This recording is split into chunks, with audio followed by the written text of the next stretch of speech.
ओम शांति।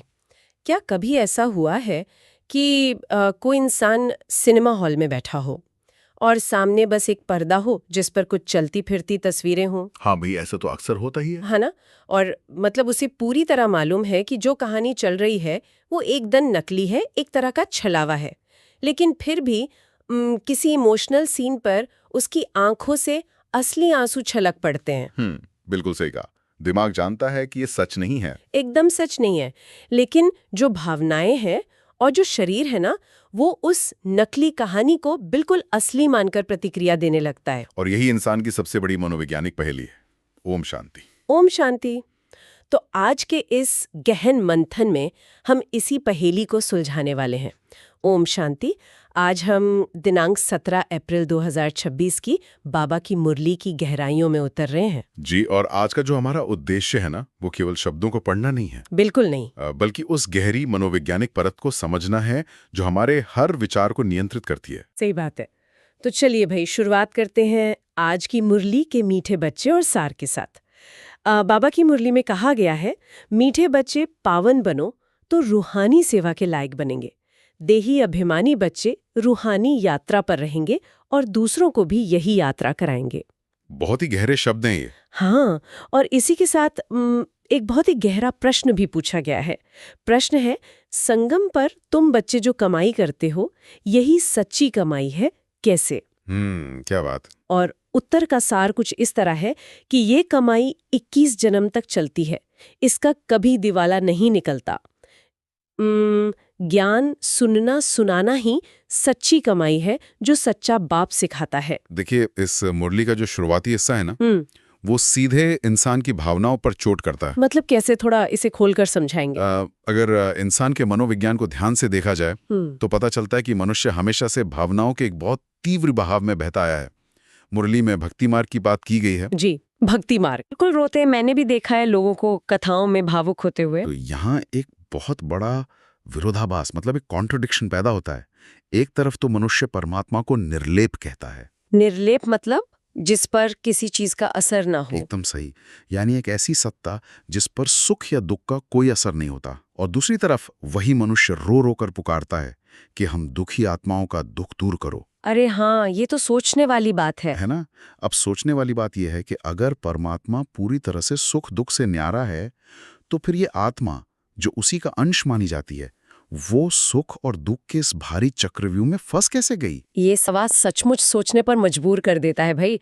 और यहीं पर ना मुझे वो सिनेमा या वर्चुअल रियलिटी जिसे हम वीआर कहते हैं, वो वाला उदाहरण एकदम सटीक लगता है। हाँ, वीआर वाला उदाहरण बहुत अच्छा है। जब कोई इंसान वो वीआर चश्मा पहनकर कोई गेम खेलता है ना, तो वो उस आभासी दुनिया के साथ खुद को इतना गहराई से जोड़ लेता है कि वो भूल जाता है कि असली दुनिया में वो सिर्फ एक कमरे में खड़ा है। बिल्कुल, वो गेम को ही सच मान लेता है।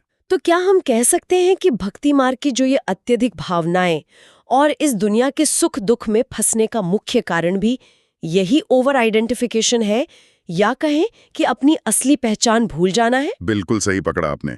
यही इसका सबसे सटीक मनोवैज्ञानिक कारण है। जब आत्मा इस भौतिक शरीर के साथ खुद को 100% जोड़ लेती है ना, तो वो अपनी निर्लेप वास्तविकता को भूल जाती है। और फिर जब इंसान ज्ञान मार्ग पर चलना शुरू करता है, तब भी शायद ये पुरानी आदत आसानी से नहीं जाती। नहीं जाती भाई, एकदम नहीं जाती। और मुरली में इसके लिए एक बहुत ही दिलचस्प शब्द का प्रयोग हुआ है, ग्रहचारी। हाँ, ग्रहचारी बैठना। अक्सर लोग आम बोलचाल में कहते हैं कि आज मेरी ग्रहचारी ठीक नहीं है। तो मुरली के संदर्भ में इसका क्या मतलब है? क्योंकि ज्ञान मार्ग में भी मैंने देखा है कि कभी-कभी इंसान का चेहरा बहुत प्रफुल्लित रहता है और अचानक से कुछ होता है और चेहरा मुरझा जाता है। देखिए, इसे हम आज के आधुनिक मनोविज्ञान की भाषा में मूड स्विंग्स या भावनात्मक उतार चढ़ाव कह सकते हैं। ज्ञान मार्ग कोई सीधी रेखा तो है नहीं। हाँ, उतार चढ़ाव तो आते हैं। ये पुरानी आदतों और नई आध्यात्मिक सोच के बीच की एक लड़ाई है। माया यानी वो पुरानी आदतें बार बार आत्मा को नीचे की तरफ खींचती हैं। और जब आत्मा हार जाती है तो उसे ग्रहचारी बैठना कहते हैं। बिल्कुल, तब चेहरा मुरझा जाता है। लेकिन मुरली सिर्फ इस बीमारी का जिक्र नहीं करती, वो इसकी संजीवनी बूटी भी देती है, और वो है मन मना भव। मन मना भव यानी अपने मन को परमात्मा में लगाना। लेकिन इसके पीछे का मैकेनिज्म क्या है? मतलब ये काम कैसे करता है? जब कोई भारी मानसिक तनाव में हो तो अचानक मनमनाभव कैसे एक फर्स्ट एड की तरह काम कर सकता है? इसका तंत्र ना बहुत ही वैज्ञानिक है। जब भावनाएं बेकाबू होती हैं तो इंसान का दिमाग केवल उस समस्या को देखता है। हाँ, उस वक्त तो समस्या ही पूरी दुनिया लगने लगती है। बस। तो मनमनाभव असल में एक सर्किट ब्रेकर का काम करता है। ये उस उलझे हुए विचार चक्र को तुरंत तोड़ देता है। अरे वाह, मतलब एक स्विच की तरह। जी। जैसे ही इंसान खुद को एक आत्मा के रूप में देखता है और अपना कनेक्शन सीधे परमात्मा से जोड़ता है, वो उस समस्या से एक कदम पीछे हट जाता है। मतलब उसे एक व्यापक नजरिया मिल जाता है। एकदम। जो समस्या अभी तक पहाड़ लग रही थी वो अचानक बहुत छोटी लगने लगती है। ये सबसे तेज मनोवैज्ञानिक फर्स्ट एड है। बहुत ही तार्किक बात है ये। अब मन की इस उलझन से बाहर निकलकर अगर हम भौतिक दुनिया की बात करें ना, तो मुरली एक और बहुत गहरे विषय की ओर ले जाती है। जी, मूर्तियों के जेवरों वाली बात। हाँ, मुरली में मूर्तियों की जेवरों की चर्चा है। भक्ति में ठाकुर को बहुत सजाया जाता है, सच्चे हीरे जवाहरात पहनाए जाते हैं, लेकिन अंत में वे जेवर या तो पुजारियों के हो जाते हैं या किसी ट्रस्ट के। सही कहा। जबकि सत्ययुग में आत्माएं असल जीवन में चैतन्य रूप में हीरे जवाहरात पहनती थीं। कलयुग में वो सब छिन गया है और दुनिया एक साधारण अवस्था में आ गई है। यहाँ जो बात समझने वाली है वो भौतिक जेवरों से ज्यादा हमारी आंतरिक अवस्था के बारे में है। आंतरिक अवस्था मतलब सत्ययुग में जो बाहरी संपन्नता थी वो आत्मा की आंतरिक पवित्रता और शक्ति का सीधा प्रतिबिंब थी। आत्मा खुद शक्तिशाली थी, इसलिए प्रकृति भी वैसी थी। बिल्कुल। लेकिन आज कलयुग में बाहरी जेवरों से हम उस खालीपन को भरने की कोशिश कर रहे हैं जो आत्मा के अंदर पैदा हो गया है। इसीलिए इसे पावरलेस दुनिया कहा गया है। लेकिन ठहरिए, यहाँ ना एक बहुत बड़ा सवाल खड़ा होता है। मनोवैज्ञानिक और तार्किक दृष्टिकोण से इंसान इसे कैसे स्वीकार करे? आज दुनिया में देखिए, अमेरिका से लेकर जयपुर तक एक से बढ़कर एक फर्स्ट क्लास महल बने हुए हैं। हाँ, महल तो हैं। हमारे पास AI है, उन्नत चिकित्सा विज्ञान है, भाई अंतरिक्ष यात्राएं हो रही हैं। इतनी तकनीकी तरक्की के बावजूद इस दुनिया को पावरलेस या पतित क्यों कहा जा रहा है? देखिए, ये ना तकनीकी शक्ति और वास्तविक प्राकृतिक शक्ति के बीच का अंतर है। आज जो भी महल या तकनीक बनी है वो इंसान को मानसिक शांति तो नहीं दे पा रही है ना। हाँ, शांति तो नहीं है लोगों में। मुरली में एक शब्द इस्तेमाल हुआ है, दिवाला, जिसका अर्थ है दिवालियापन या बैंक्रप्सी। दुनिया की कोई भी भौतिक तरक्की हो, मृत्यु के साथ ही उस पूरी कमाई का दिवाला निकल जाता है। इंसान सब कुछ यहीं छोड़ जाता है। बिल्कुल।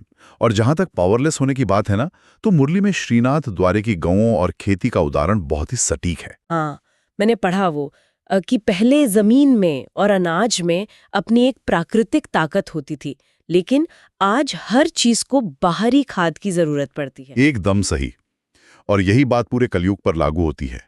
आज इंसान का शरीर हो, गायें हो या खेती हो, सब कुछ आर्टिफिशियल लाइफ सपोर्ट पर चल रहा है। प्राकृतिक ऊर्जा नहीं बची। हाँ, जमीन में ऊर्जा नहीं है इसलिए रसायन चाहिए। इंसान में प्राकृतिक खुशी नहीं, इसलिए बाहरी मनोरंजन चाहिए। जब हर चीज को बाहरी सहारे की जरूरत पड़ने लगे ना, तो उसे ही पावरलेस कहा जाता है। तो फिर सच्ची कमाई क्या है? ईश्वरीय ज्ञान की जो कमाई है वो आत्मा का अपना सॉफ्टवेयर अपग्रेड है। ये एक ऐसी कमाई है जिसका कभी दिवाला नहीं निकलता, क्योंकि ये 21 जन्मों तक आत्मा के साथ साथ चलती है। ये एक बहुत ही स्पष्ट तस्वीर है भाई, कि तकनीकी विकास और प्राकृतिक ऊर्जा में क्या फर्क है। अच्छा, अगर आज की दुनिया इतनी पावरलेस और बाहरी सपोर्ट पर निर्भर है, तो इंसान के मन में स्वाभाविक रूप से सवाल उठता है कि वो असली पावरफुल दुनिया कहाँ है, जिसे वैकुंठ या स्वर्ग कहा जाता है। हाँ, लोगों के मन में स्वर्ग की एक अलग ही छवि है। भाई, बहुत से लोग सोचते हैं कि स्वर्ग ऊपर आसमान में है या मरने के बाद कहीं तारों के बीच मिलता है।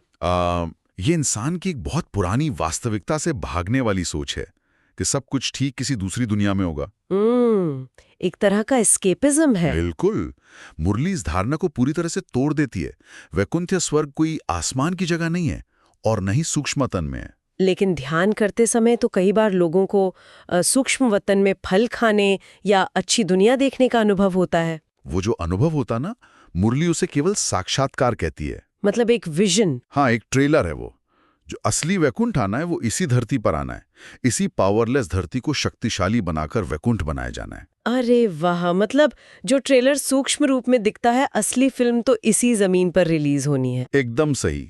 और यहीं पे ना हमारी अपनी पहचान और धर्म के पतन का एक बहुत गहरा बिंदु भी सामने आता है। मुरली में उल्लेख है कि हिंदू धर्म किसने स्थापन किया ये किसी को नहीं पता। ये सामान्य ज्ञान के लिए एक बहुत बड़ा पुशबैक है। हाँ, क्योंकि इंसान हमेशा से खुद को इस लेबल के साथ दिखता आया है। बिल्कुल। लेकिन इस लेबल के पीछे 84 जन्मों का एक लंबा इतिहास है। असल में सत्य युग में जो धर्म था वो आदि सनातन देवी देवता धर्म था। देवी देवता धर्म। उस समय आत्माएं पूरी तरह से सतो प्रधान थी। लेकिन जैसे जैसे जन्म दर जन्म आत्मा सीढ़ी नीचे उतरती गई ना, उसमें विकारों की खाद पड़ती गई। और फिर रावण का राज्य शुरू हुआ। हाँ, जब आसुरी मत शुरू हुई तो इंसान की वो असली पहचान पूरी तरह से लुप्त हो गई। उसने खुद को शरीर के आधार पर हिंदू कहना शुरू कर दिया। ये सीढ़ी उतरने की और पहचान भूलने की जो प्रक्रिया है ना, ये बहुत दिलचस्प है। मुरली में ग्वाला या गुजर शब्द का भी जिक्र है। जी बिल्कुल है। शब्द वास्तव में सत्य युग से आया है, श्री कृष्ण की राजधानी से। हाँ, ये इस बात का प्रमाण है कि कैसे सत्य युग की श्रेष्ठ चीजें कलयुग में आते आते अपना अर्थ खो देती हैं। जब श्रेष्ठ गायें हुआ करती थीं तो उन्हें संभालने वाले ग्वाला कहलाते थे। समय के साथ वो श्रेष्ठता खत्म हो गई, बस शब्द रह गए। अब यहाँ एक तार्किक सवाल खड़ा होता है। जी पूछिए। अगर ये पूरी दुनिया इतनी पुरानी, पावरलेस और जर्जर हो चुकी है तो इसे वापस नया बनाने का मैकेनिज्म क्या है? इसे एक उदाहरण से समझने की कोशिश करते हैं। मान लीजिए एक बहुत बड़ी और ऐतिहासिक इमारत है जो अब खंडहर बन चुकी है। ठीक है। उसे सुधारने के लिए एक बहुत काबिल इंजीनियर आता है, लेकिन उसके पास अपने खुद के औजार नहीं है। तो वो उस खंडहर को सुधारने के लिए एक साधारण मजदूर के औजारों को कुछ समय के लिए लोन पर या उधार ले लेता है। क्या ईश्वरीय कार्य में भी कुछ ऐसा ही हो रहा है? भाई, ये उदाहरण तो शिव बाबा और ब्रह्मा के शरीर के संबंध को समझने के लिए बहुत ही बेहतरीन है। अच्छा, कैसे? देखिए, शिव बाबा जो रूहानी ज्ञान के सागर हैं, उनका अपना कोई भौतिक शरीर तो है नहीं। वे जन्म मरण से मुक्त हैं, लेकिन इस पतित दुनिया को ज्ञान देने के लिए उन्हें एक भौतिक माध्यम की जरूरत है। हाँ, क्योंकि बिना शरीर के बोलेंगे कैसे? बिल्कुल, इसीलिए वे ब्रह्मा के पतित शरीर का लोन लेते हैं। ये कोई जादू नहीं है। ज्ञान सुनाने के लिए ध्वनि और मुख की आवश्यकता होती है। इसी प्रसंग में ना उमा शंकर की भूमिका को लेकर भी एक बहुत बड़ा स्पष्टीकरण दिया गया है, क्योंकि अक्सर लोग शिव और शंकर को एक ही मान लेते हैं। शिव और शंकर की भूमिकाएं बिल्कुल अलग हैं। शंकर केवल सूक्ष्म रूप धारण करते हैं। उनका काम ब्रह्मा की तरह शरीर पर लोन लेकर धरती पर आना नहीं है। इसीलिए उन्हें बाबा कहना भी शोभता नहीं है। एकदम सही। पतित पावन केवल एक ही है, शिव बाबा, जो पतित शरीर में आकर दुनिया को पावन बनाते हैं। और यहीं से असली सेवा का अर्थ स्पष्ट होता है। दुनिया में बहुत से लोग खुद को सोशल वर्कर कहते हैं, लेकिन एक जिस्मानी सोशल वर्कर और एक रूहानी वर्कर के मनोविज्ञान में क्या अंतर है? बहुत बड़ा अंतर है। जिस्मानी सोशल वर्कर अक्सर देह अभिमान में काम करते हैं। उनके मन में चलता है कि मैंने इस गरीब की मदद की। हाँ, अहंकार आ जाता है। और इस अहंकार से वे भौतिक मदद तो कर देते हैं, लेकिन अपनी मानसिक उलझनें भी उस व्यक्ति में ट्रांसफर कर देते हैं। इसकी विपरीत एक रूहानी वर्कर देही अभिमानी होता है। देही अभिमानी मतलब वो खुद को एक आत्मा समझता है, शरीर रूपी गाड़ी का ड्राइवर। बिल्कुल। जब कोई खुद को सिर्फ एक उपकरण मानता है ना, तो सेवा करने के बाद कोई अहंकार नहीं आता। वे दूसरों को भी उसी रूहानी यात्रा पर ले जाते हैं जिस पर वे खुद चल रहे हैं। बहुत ही सुंदर बात है ये। अब इस पूरी सिद्धांतिक चर्चा को हम थोड़ा व्यवहारिक जीवन में उतारते हैं। जी बिल्कुल, क्योंकि असली परीक्षा तो व्यवहार में ही है। हाँ, क्योंकि इस ज्ञान का असली इम्तिहान तब होता है जब इंसान मंगलवार की सुबह भारी ट्रैफिक में फंसा हो या दफ्तर में किसी भारी तनाव से गुजर रहा हो। सही बात है। मुरली के अंत में दिए गए वरदान, स्लोगन और अव्यक्त इशारे न जीवन में इसी ज्ञान के एप्लीकेशन की तरह है। आज का वरदान है, शरीर को ईश्वरीय सेवा के लिए अमानत समझकर कार्य में लगाने वाले नष्टो मोहा भव। इस अमानत शब्द के पीछे का मनोविज्ञान क्या है? देखिए, मनोविज्ञान में ओनरशिप या स्वामित्व का एक बहुत बड़ा सिद्धांत है। जब इंसान किसी भी चीज को अपना मान लेता है कि ये शरीर मेरा है, ये रिश्ते मेरे हैं, हाँ, तो उसे खोने का डर पैदा हो जाता है। बिल्कुल। और जहां डर होता है वहां तनाव और मोह का जन्म होता है। ट्रस्टीशिप या अमानत का सिद्धांत इस तनाव को जड़ से खत्म कर देता है। इसे हम ऐसे समझ सकते हैं कि अगर किसी व्यक्ति को उसका पड़ोसी अपनी कोई बहुत महंगी कार कुछ दिनों के लिए सौंप कर चला जाए, तो वो व्यक्ति उस कार की सफाई भी करेगा, उसका ध्यान भी रखेगा, लेकिन उस कार पर खरोंच आने से वो डिप्रेशन में नहीं जाएगा। एकदम सही उदाहरण है कि वो जानता है कि ये कार उसकी नहीं है, वो सिर्फ एक ट्रस्टी है, अमानत है। हाँ, यही बात जीवन पर लागू होती है। जब इंसान ये समझ लेता है कि ये शरीर, ये रिश्ते किसी बहुत बड़ी सत्ता की अमानत हैं, तो उसका तनाव तुरंत गिर जाता है। अमानत में अपनापन नहीं होता, सिर्फ जिम्मेदारी होती है। और यही नष्टमोहा बनने का सबसे आसान उपाय है। बिल्कुल। और इस मानसिक स्थिति को पक्का करने के लिए ना, आज का स्लोगन भी बहुत प्रासंगिक है। स्लोगन है, वानप्रस्थ स्थिति में जाना है तो दृष्टि वृत्ति में भी पवित्रता को अंडरलाइन करो। जब दृष्टि में पवित्रता आती है, तभी इंसान स्थिर रह पाता है। और इसके साथ ही जो अव्यक्त इशारा दिया गया है ना, वो रोजमर्रा के व्यवहार पर सीधा प्रहार करता है। महान बनने के लिए मधुरता और नम्रता का गुण धारण करो। यह इशारा इंसान की एक बहुत बड़ी मनोवैज्ञानिक ढाल को तोड़ता है। वो कैसे? इंसान समाज में आपने देखा होगा कि जब कोई तेज बोलता है या आवेश में आके किसी का अपमान करता है, तो वो कहता है मैं क्या करूं, मेरा तो स्वभाव ही ऐसा है, मुझे गुस्सा जल्दी आ जाता है। अरे हाँ, लोग तो अपने गुस्से को अपना ब्रांड बना लेते हैं। और ये माया का सबसे सूक्ष्म जाल है भाई। ज्ञान स्पष्ट करता है कि मेरा स्वभाव ऐसा है, ये कहना ही गलत है। मतलब क्रोध आत्मा का स्वभाव नहीं है। बिल्कुल नहीं, ये एक बाहरी बीमारी है, एक इन्फेक्शन है। आत्मा का मूल स्वभाव केवल शांति और मधुरता है। अपनी कमियों को अपना स्वभाव मान लेना ही सबसे बड़ी अज्ञानता है। बहुत ही गहरी बात है ये। चलिए, आज की इस गहन और विस्तृत चर्चा को अब हम समेटते हैं। जी बिल्कुल।